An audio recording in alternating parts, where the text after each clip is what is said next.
So the conclusions that I make for you today are that angels fund an important fraction of the new ventures that are started in the US and New Zealand, that those new ventures are a critical source of job creation, and exited entrepreneurs are great philanthropists and will continue to be so throughout the 21st century. So, back to that entrepreneur that I met in Wellington and who brashly asked me if those of us who are angel investors and exited entrepreneurs do good as well as doing well, I would like to conclude that I think we are. So, the recommendations that I would have for New Zealand are: celebrate the importance of angels and entrepreneurs in this society, encourage and support more entrepreneurs and entrepreneurial ventures, and motivate angels and foster new and existing angel groups in this country. So thank you very much. If you're interested in the slide deck, write down this email address, and intern Emma will be delighted to send you a copy. Thank you very much for your attention, and I'd be delighted to address any questions you might have.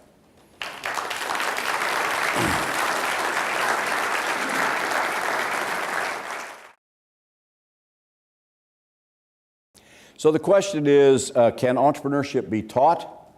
And I think that the answer is that there is an important component of entrepreneurship that needs to be taught. I think any of us who are entrepreneurs or have been entrepreneurs or are recovering from entrepreneurship recognize the fact that at some point in time we spent a lot of time going back to school, learning things like, oh geez, can I dare say accounting?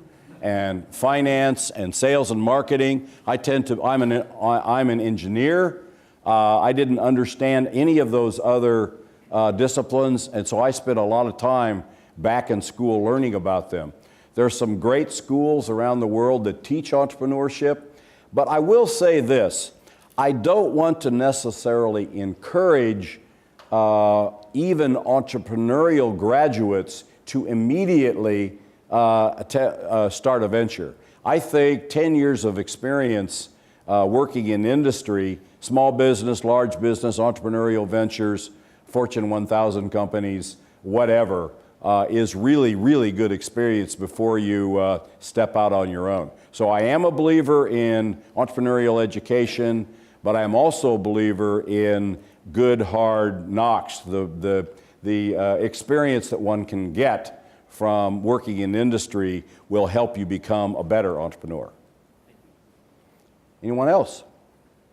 It is quite remarkable, isn't it? The question is, how can we convince, I guess, civilization that entrepreneurship creates jobs, not derivatives and hedge funds and other Wall Street or business activities? The answer to your question is, I don't know.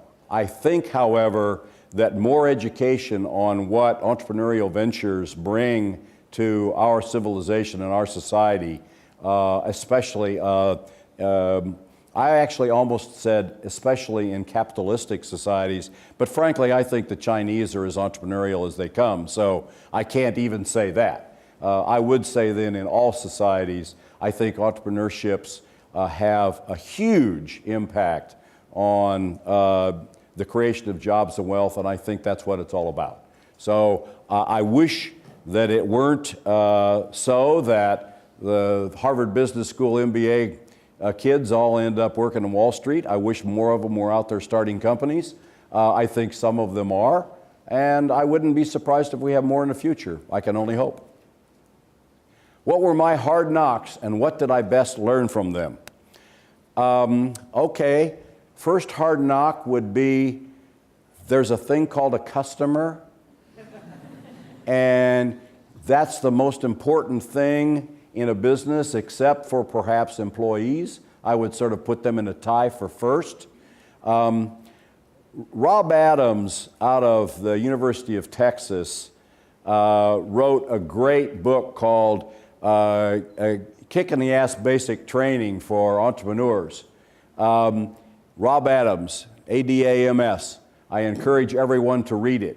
His conclusion is that entrepreneurs need to talk to 100 potential customers before they finalize their product.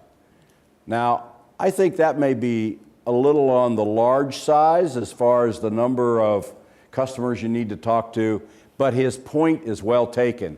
Way too many of us who are engineers, especially, think that we know what the customer needs, and we don't frankly have a clue as to what the customer needs. So the first hard knock issue is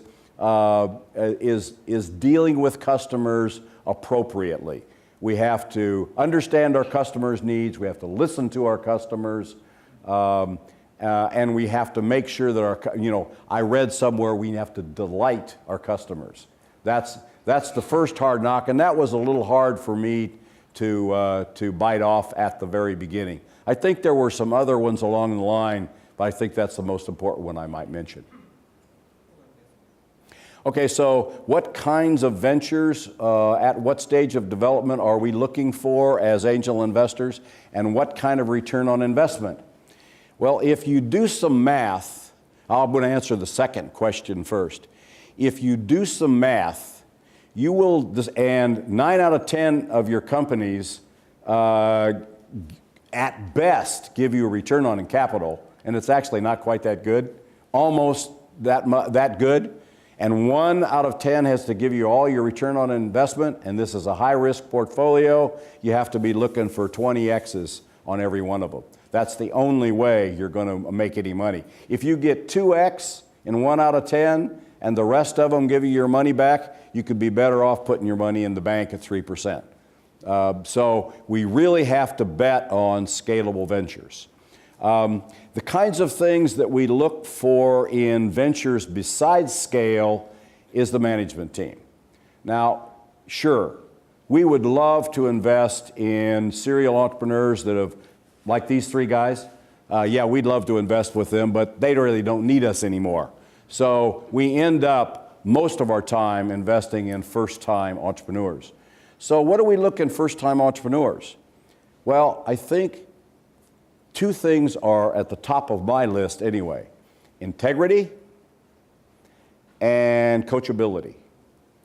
We're looking for people. We are active investors, so don't. If we engage with a non-coachable entrepreneur, we're wasting our time and our breath because they're not going to pay any attention to us anyway.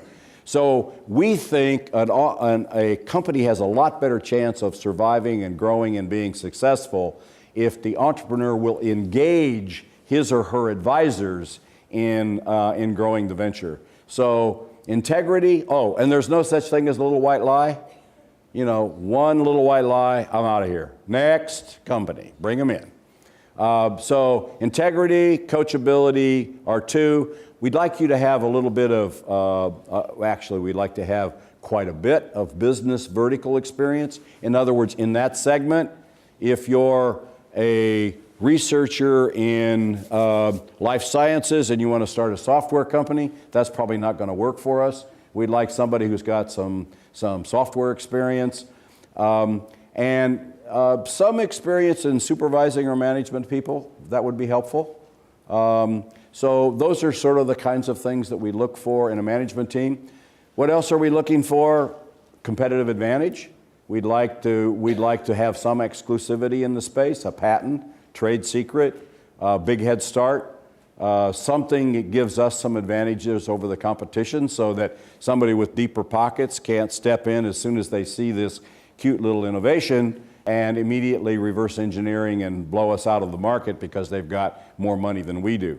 We're interested in what the marketing channels might be, how much money the company's got to raise, these sort of things as well. But I would say management team, we bet on the jockey, not the horse, and the scalability of the venture are the 2 most important things that we look for.